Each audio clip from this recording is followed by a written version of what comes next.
예, 오늘은 52주 문답 기독교 강요 제2강 하나님을 아는 지식 기독교 강요 1장 1절에서 2절까지를 우리가 보도록 하겠습니다. 우리 성경 말씀 한 구절 읽고 시작하겠습니다. 이사야서 6장 5절 읽도록 하겠습니다. 그때에 내가 말하되 바로다 나여 망하게 되었도다. 나는 입술이 부정한 사람이요 나는 입술이 부정한 백성 중에 거주하면서 만군의 여호와이신 왕을 배웠음이로다 하였더라. 예, 이 말씀은 이사야 선지자가 부르심 받을 때에 그 장면에서 여호와를 만난 이사야 선지자가 자신의 부정함을 깨닫고 하나님 앞에 고백하는 내용입니다. 그래서 말하기를 바로다 나여 망하게 되었다. 나는 입술이 부정한 사람이요 나는 입술이 부정한 백성 중에 거주하면서 만군의 여호와이신 왕을 배웠음이로다 하였더라. 이 거룩하신 하나님을 만난 경험 속에서 그 거룩하심 앞에서 너무나 부끄러운 죄인인 자신을 발견하고 또 이렇게 망할 수밖에 없는 존재구나 하는 것을 깨달은 이사야 선지자의 고백입니다. 오늘 내용이 하나님을 아는 지식에 대한 내용이고 하나님의 의로우심과 완전하심 앞에서 우리 인간이 어떤 존재인가 하는 것들을 생각해 보기에 딱 좋은 주제 말씀인 것 같습니다. 우리 기독교 52주 문답 기독교 강요 2강에 나오는 내용을 우리가 이렇게 바탕하면서 이렇게 읽어가면서 그 문답을 풀어가면서 우리 나누도록 하겠습니다. 첫 번째 문제가 하나님을 아는 지식과 우리 자신을 아는 지식이 어떻게 연결됩니까 하는 것입니다.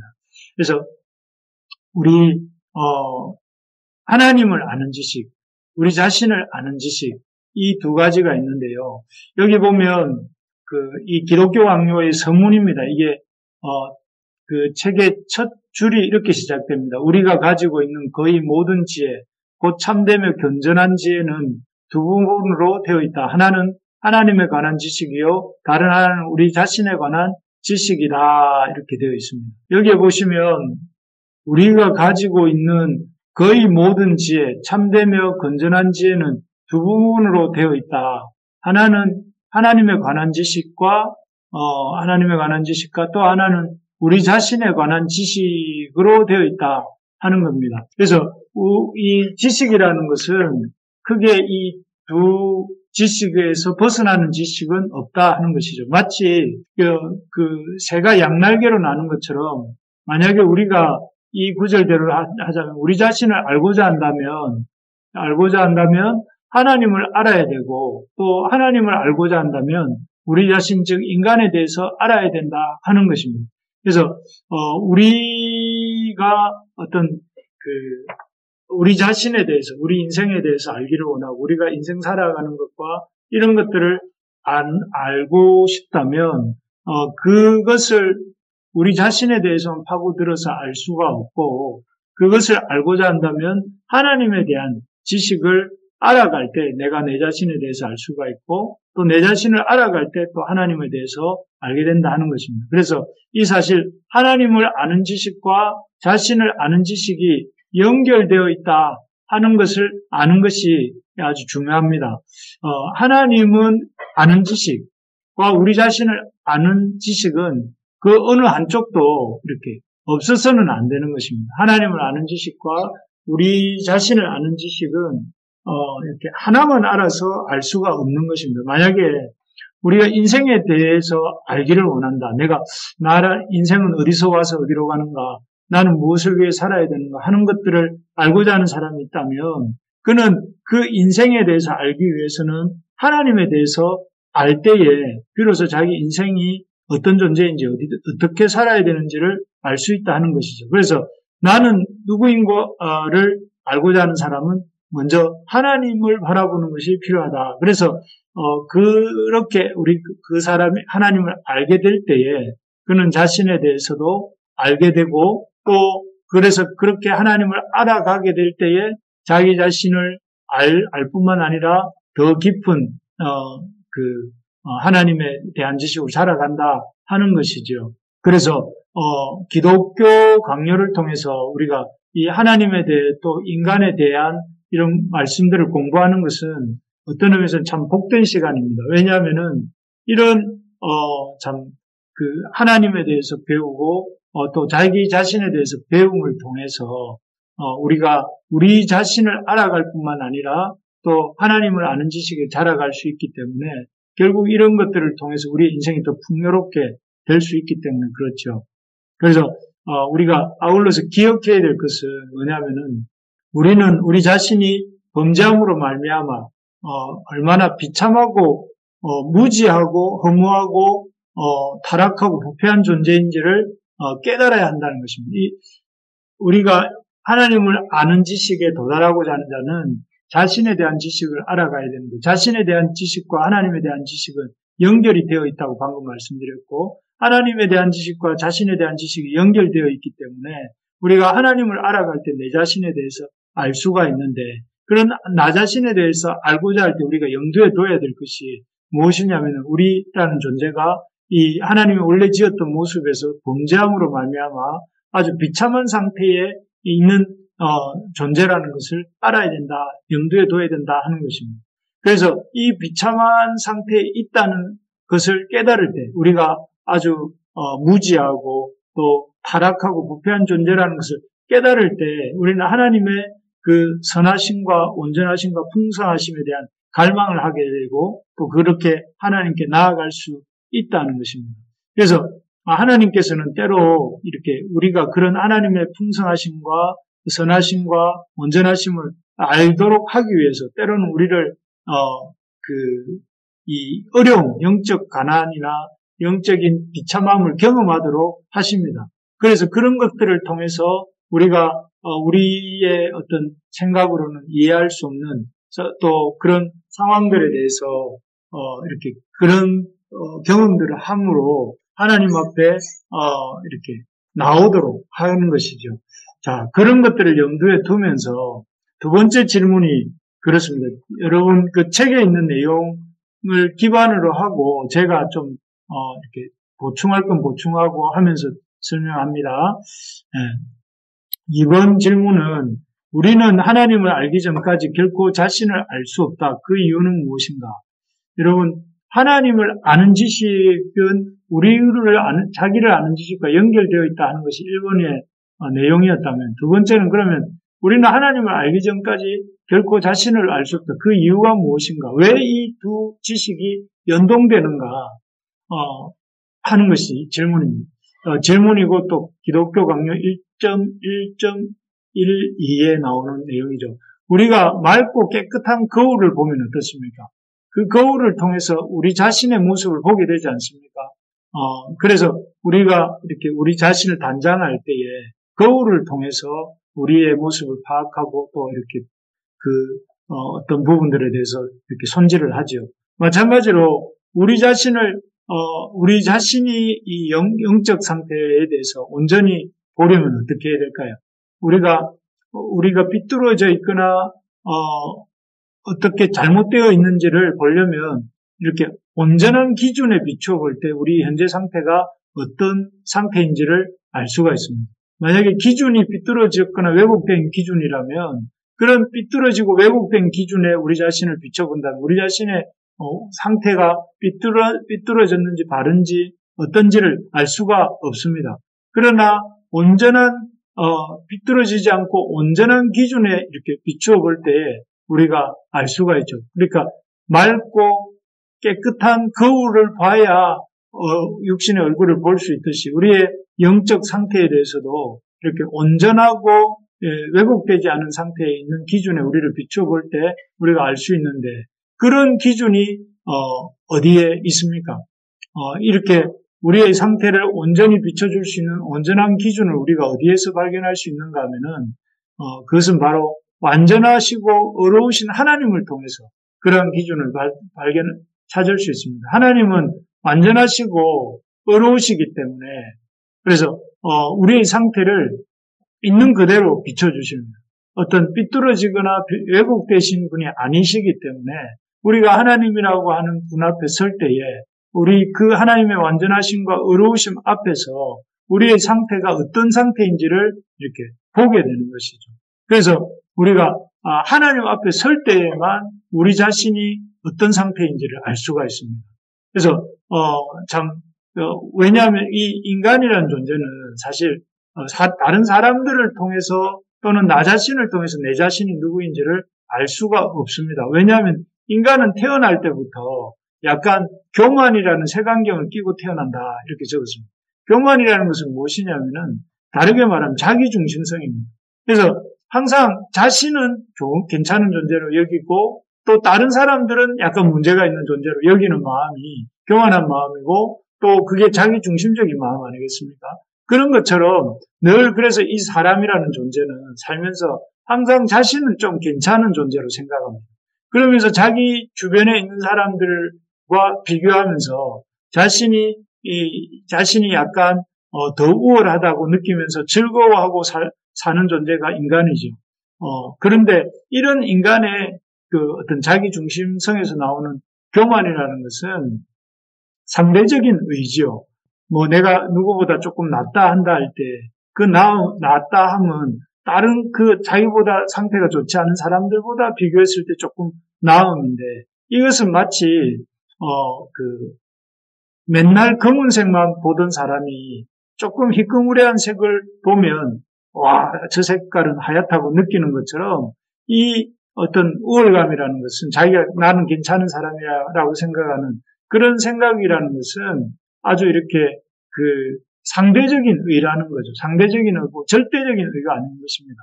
만약에 그 어떤 맨날 땅만 보고 살던 사람이 그러면서 자기 시력이 좋다고 자랑하던 사람이 어느 날 눈을 들어 하늘을 쳐다보면서 하늘에 있는 태양을 볼 때는 어떻게 되겠습니까?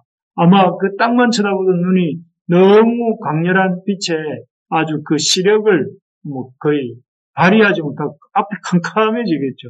그런 것처럼 아무리 대단한 시력이라고 땅만 쳐다보면서 대단한 시력인 것처럼 자랑하던 그 시력이라는 것도 그 하늘의 태양을 볼 때에 아무 쓸모가 없어지는 것처럼 인간이 아무리 자랑하는 내가 의롭다고 생각하고 자기는 사람들에 비해서 좀 낫다고 생각하고 그런 자기의 상대적인 의를 자랑하는 사람이 그 거룩하신 하나님 앞에 서게 될 때에 그 거룩 앞에서는 그가 자기가 얼마나 이 참 비천한 자요, 참 악한 자요, 죄인인가 하는 것을 깨닫게 된다 하는 것입니다.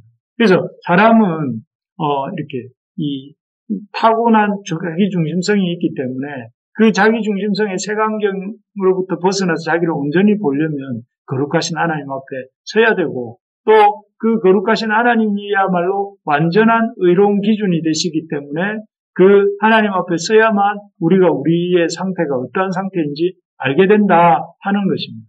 그래서 우리 신앙의 선배들도 바로 이런 과정을 거칩니다. 그래서 앞에서 읽었던 이사야서 66장 5절에도 이사야 선지자가 그렇게 말하지 않습니까? 이사야 선지자는 왕족 출신이고 또 선지자입니다. 그러니까 얼마나 참 고결하고 또 이렇게 의로운 사람들을 수준에서 볼 때는 그런 사람이었겠습니까? 그러나 그도 그 거룩하신 하나님을 성전에서 만나고 부르심을 받았을 때 앞에서 본 것처럼 바로다 나여 망하게 되었도다 이렇게 고백을 했습니다. 그러니까 이 이사야 선지자는 나름 괜찮은 사람이라고 생각했지만 자기 스스로는 하나님 앞에 섰을 때에 그 하나님의 그 모습 앞에서 자신은 아주 이렇게 망할 수밖에 없는 아주 부정한 그런 존재라는 것을 깨닫게 되죠. 그래서 진짜의 모습을 이때 비로소 보게 된 것입니다. 이사야는 내가 선지자요, 내가 그래도 왕족이요 하면서 자기가 이렇게 참 목에 힘을 줄 수도 있는 그런 분이었지만 그런 선지자였지만 그가 거룩하신 하나님 앞에 섰을 때는 내가 망할 수밖에 없는 존재, 입술이 부정한 존재구나 하는 것을 깨달았다는 것이에요. 또 그 밑에 나오는 아브라함도 마찬가지입니다. 아브라함이 우리가 알 때는 믿음의 조상이고 믿음으로 하나님께 인정함을 받은 사람이다라고 생각하지 않습니까? 그런데 그 소돔과 고모라를 위한 중보 기도를 드릴 때 그 아브라함이 하나님을 앞에서 자기를 뭐라고 호칭하느냐면 나는 티끌이나 재와 같사오니 이렇게 말해요. 아주 먼지와 같은 존재다. 그 하나님의 거룩하심 앞에 설 때는 인간의 의라는 것은 티끌도 안 되고 먼지도 안 되는 그런 정도이라는 것이죠. 그리고 그 대단한 선지자 엘리야도 이렇게 하나님의 영광을 봤을 때 그 영광 앞에 겉옷으로 얼굴을 가리고 이렇게 나아가야 될 만큼 그런 존재가 우리 인간이라는 것입니다. 이런 것들을 통해서 우리가 깨닫게 되는 것이 무엇인가 하면, 첫째는 우리가 하나님의 영광과 거룩 앞에 설 때에 우리는 비로소 우리가 어떤 존재인지를 깨닫게 된다는 것입니다. 대단한 존재인 것, 우리가 진짜 어떤 존재인지, 내가 누구인지를 알고자 하는 사람은 하나님의 그 거룩하심 앞에 서본 사람, 거룩하신 하나님을 아는 지식 앞에서 자기가 발견된 사람이어야 한다는 것이죠. 그렇게 그렇다는 것을 여기서 알 수가 있고, 또 그래서 우리가 정말 여기 나오는 것처럼 우리가 우리 자신에 대한 참된 지식을 얻고자 한다. 이런 사람들 많지 않습니까? 나는 내가 누구이며 어떻게 어디서 와서 어디로 가고 나는 어떻게 살아야 되는가, 이런 고민을 하는 사람들이 많습니다. 그런데 그런 사람들이 그런 고민에서 답을 얻고자 한다면 이 하나님을 바라보고 하나님을 알아가고 또 하나님 앞에서 자기를 발견해 나가는 것이 필요하다 하는 것입니다. 그렇게 하지 않으면 우리는 이 자신에 대한 참된 지식을 얻을 수 없습니다.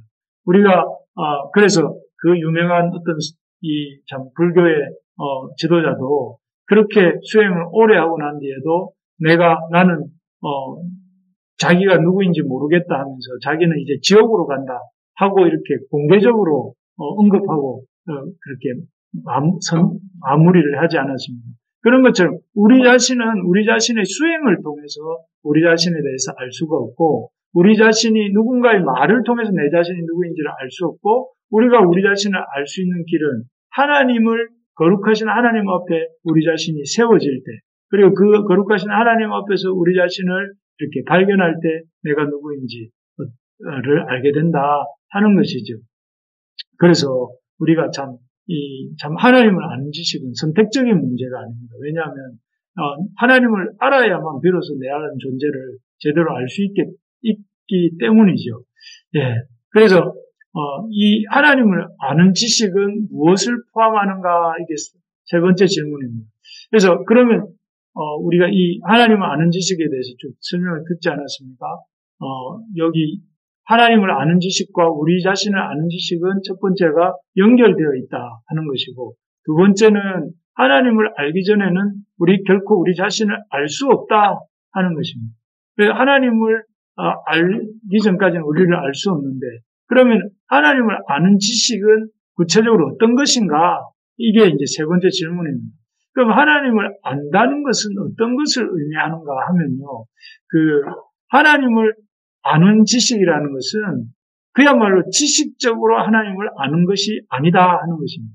그냥 하나님을 안다 할 때 그 안다는 것은 그냥 우리 노후가 아니라, 그냥 안다는 의미가 아니라 우리 잘 아는 것처럼 이 경험을 보고 안다는, 그런 안다는 의미죠. 그래서 여기 보면 아무리 하나님이 온 세상을 창조하셨다는 사실을 알고, 지식적으로 알고, 또 지금도 하나님이 우리를 다스리시고 통치하신다는 것을 또 지식적으로 알고, 예수님이 그리스도시라는 것도 지식적으로 알아도 그 속에 하나님을 체험한 어떤 지식으로만이 아닌 믿음으로 말미암는 경건, 체험적인 신앙을 경건이라고 표현하는데, 참된 믿음과 함께 그와 따라가는 경건이 없다면 하나님을 아는 참된 지식을 가졌다고 할 수 없습니다.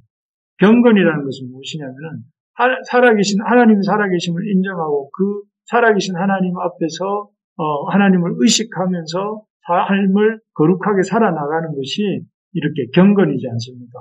그래서 하나님을 아는 지식이 진짜 하나님을 아는 지식이 되려면 그 아는 지식의 경건으로 나타날 때 그렇다는 것입니다. 그래서 칼빈이 이렇게 말합니다. 우리 여기 한번 같이 봅시다.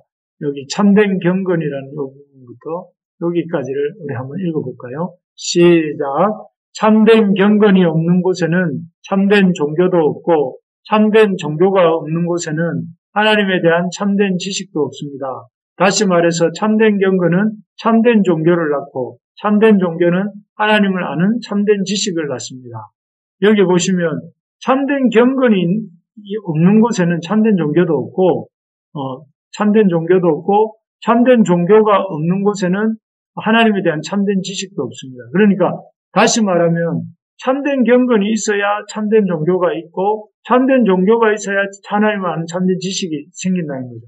쉽게 말하면 이 하나님을 아는 지식이 진짜냐 가짜냐를 이렇게 가늠하는 것은 그 참된 지식으로 말하면 경건이 나타나고 있는가 하는 것입니다. 경건. 그러니까 그 어떤 하나님을 아는 지식에서 그치는 것이 아니라 그것이 어떤 삶의 구체적인 경건의 모습으로 나타나는가 하는 것이라는 것이죠. 하나님에 대한 경건의 모습으로 나타나는가. 예를 들면은 이런 것이죠. 그래서 하나님을 아는 지식에는 무엇이 포함되어야 되는가 하면 경건한 삶이 포함되어야 됩니다. 그래서 바울이 디모데후서 3장 12절에서 이렇게 말합니다. 무릇 그리스도 예수 안에서 경건하게 살고자 하는 자는 박해를 받으리라. 여기 보면 그리스도 예수 안에서 살고자 하는 자는 어떤 사람이냐면 경건하게 살고자 하는 자다. 그래서 크리스찬은 어떤 사람이냐? 경건한 삶을 살고자 하는 자가 크리스찬이다. 그러면서 디모데 전서에서는 바울이 이렇게 말합니다. 망령되 못하는 신화를 버리고 경건에 이르기를 연습하라. 이르도록 내 자신을 연단하라. 그래서 바울이 디모데에게 부탁하고 있는 두 가지가 뭐냐면 경건하게 살아야 된다. 그리고 경건을 연습해야 된다. 이렇게 권면하고 있다고 볼 수가 있겠습니다. 그래서 우리가 하나님을 아는 지식이 참된 지식이라면, 우리가 갖고 있는 그 지식이 참된 지식이라는 그 증거가 무엇이냐면은 경건하게 사는 삶으로 나타나는 것이라는 것이죠. 그래서 경건의 삶의 모습이 있을 때에 그 사람이 갖고 있는 신앙 지식이 참된 지식이다 하는 것을 우리가 이제 보게 되는데, 이런 참된 지식, 경건은 무엇이냐면은, 경건은 이런 것입니다. 경건은, 한마디로, 사랑에서 나오는 두려움이다, 이렇게 되어 있습니다. 여기 보시면, 여기 경건은 한마디로 사랑에서 나온 두려움이라고 할 수 있습니다.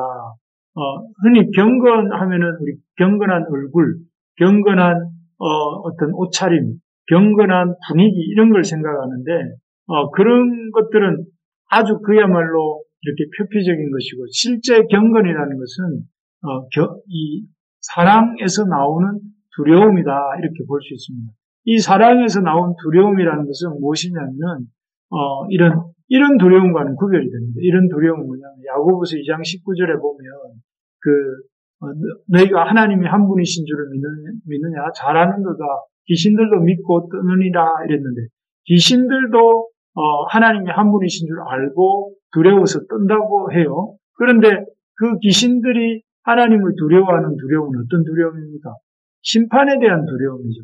왜? 하나님이 무서워서, 심판이 무서워서 하나님을 두려워하는 거예요.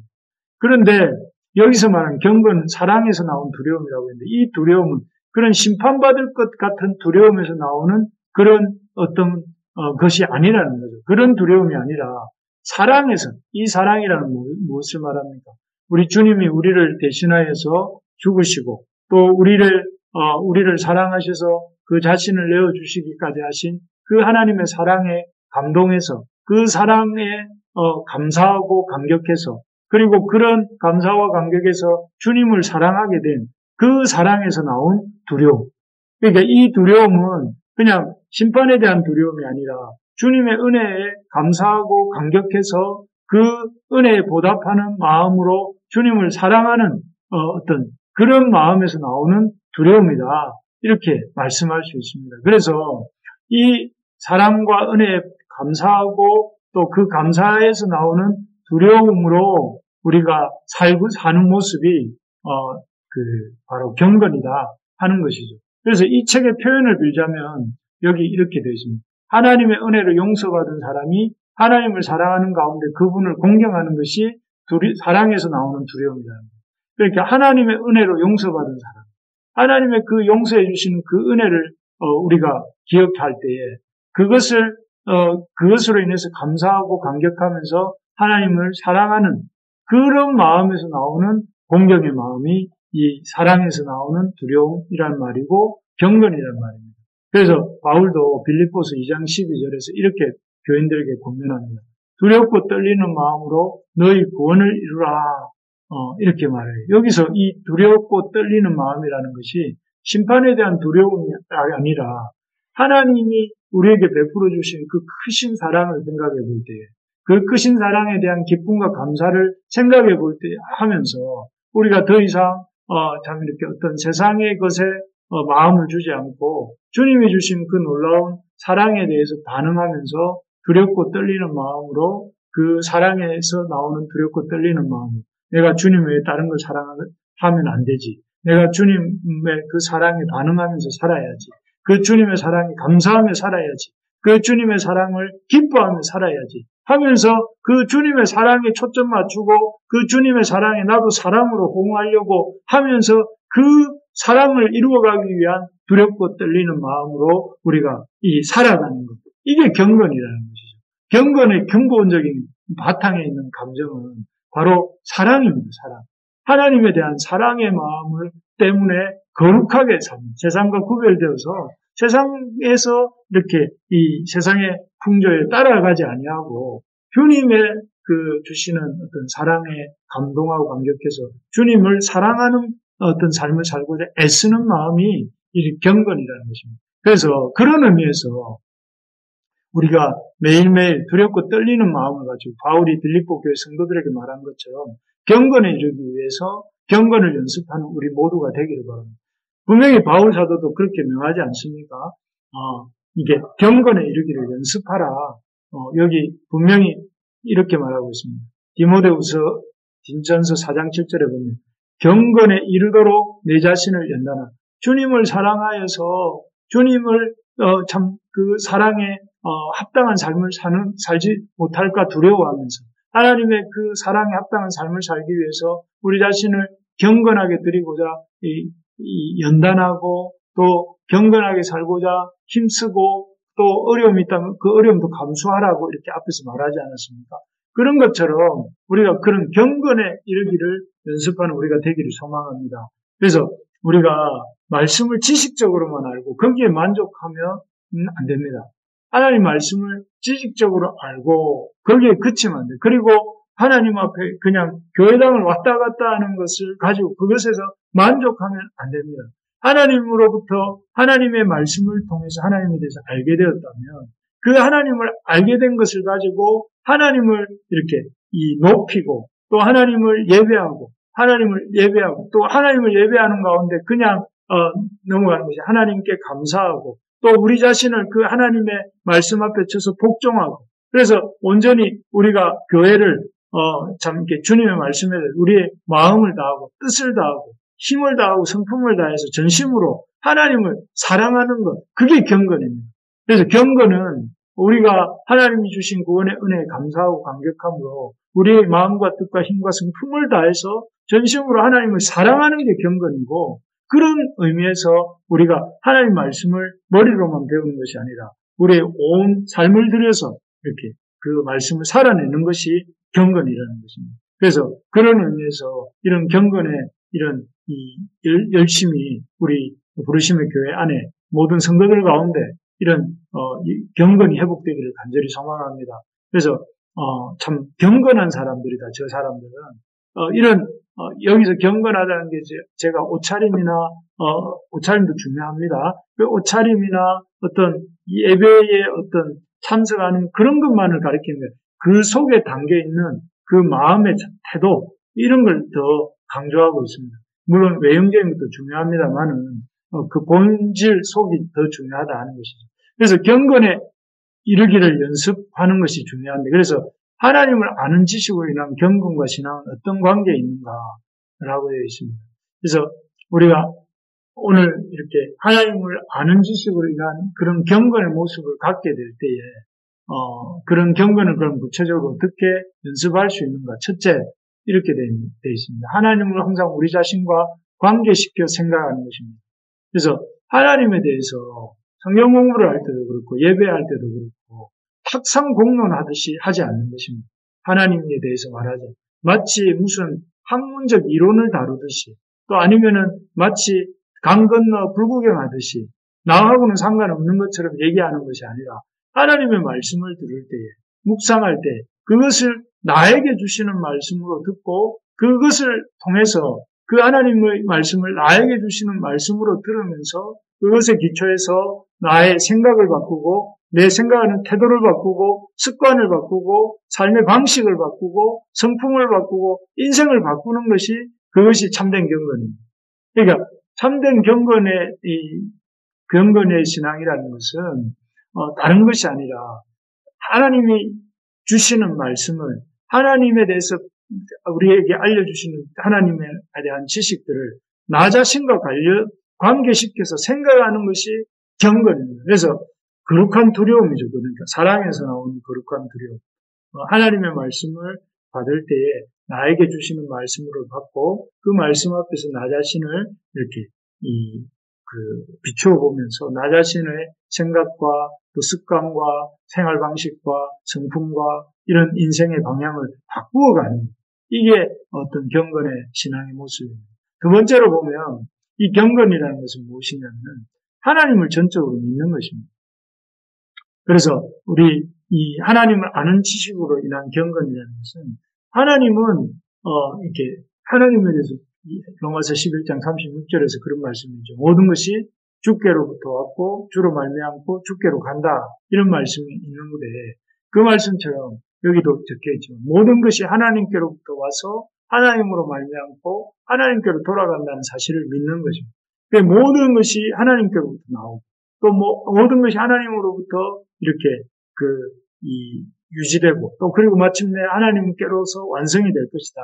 그래서 자기 생각이 아니라 하나님의 말씀에 기초해서 말씀 의존적인 생각, 말씀만을 의존해서 그러니까 이 생각과 사색의 자료를 어떤 세상의 어떤 그 사물이나 또 아니면 세상의 사람으로 그 생각에 어떤 기반을 삼지 말고 말씀을 기초로 하나님의 말씀을 기초로 해서 생각하고 말씀에 기초해서 행동하려고 하는 이런 걸 조금 어렵게 말하면 계시 의존적 사색이고 조금 쉽게 표현하면 말씀 의존적인 생각이고 말씀 의존적인 삶을 사는 것입니다. 그래서 여러분 그러기 위해서는 우리가 이 하나님을 아는 지식으로 인한 경건이라는 것은 그 말 그대로 하나님을 아는 지식에서 나오는 경건입니다. 그래서 그 가장 기초가 하나님을 아는 지식이 그 속에 담기고 그리고 그것으로 인해서 우리의 삶 속에 그런 모든 것의 이 주관자가 되시는 그 하나님을 의지하면서 그런 하나님을 기반으로 해서 생각하고 그 하나님의 그런 이 통치와 섭리를 생각하면서 살아가는 것. 그것이야말로 이런 하나님을 아는 지식으로 인한 경건의 모습이고 신앙의 모습이다 하겠죠.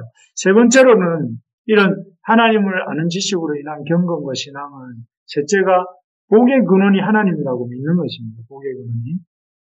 그래서 우리가 궁핍하거나 어려움을 당할 때 주저하지 않고 하나님께 달려가 도우심을 구하는 것이죠. 그래서 하나님과 자신을 관련시킬 뿐만 아니라 하나님을 전적으로 믿고 또 하나님의 어떤 어려움이 있을 때 하나님께 나아가서 구하는 것, 하나님의 도우심, 또 하나님의 인도하심, 하나님의 보살피심을 의지하고 구하는 것이 그런 참된 경건이다 하는 것입니다. 그래서 오늘 이렇게 문답을 정리하면서 참 바라는 것은 우리 하나님의 참 아는 지식에서 우리 부르심의 성도들이 자라가기를 소망합니다. 그래서 참 우리 자신을 알고자 한다면 우리가 하나님을 아는 지식에 있어서 자라가야 되겠다 하는 것이고 하나님을 아는 지식에서 자라갈 때에 우리가 참 우리 자신에 대해서 좀 더 이렇게 정확하게 알게 된다 하는 것을 우리가 볼 수 있었고 그런 하나님을 아는 지식이 있을 때에 우리가 참된 경건을 이룰 수 있는데 참된 경건이라는 것은 이 바로 우리 하나님과 나를 관련시키고 또 하나님이 이 모든 것을 다스리신다는 것을 인정하고 또 모든 삶의 어려움들이 발생할 때 그 어려움을 가지고 주님께 나가서 의지하는 것이다 하는 것을 살펴보면서 참 우리가 이 가을에 다른 어떤 일들도 있지만 많겠지만 무엇보다 하나님을 아는 지식에 자라가기 위해서 우리가 주님 앞에 경건의 시간을 갖는 우리들이 되기를 소망합니다. 그래서 오늘 들은 내용들도 그냥 흘려보내지 마시고 시간을 내셔서 말씀을 좀 묵상하고 또 생각하고 그러는 가운데 그 말씀 붙들고 또 이렇게 우리에게 적용도 하고 또 그 적용된 말씀을 가지고 참 이렇게 하나님의 참 일하심을 기대하면서 이렇게 생활하는 그런 우리 모두가 되어서 참으로 우리에게 참 하나님을 아는 지식이 얼마나 풍성한지를 맛보는 남아있는 한 주간이 되기를 간절히 소망합니다.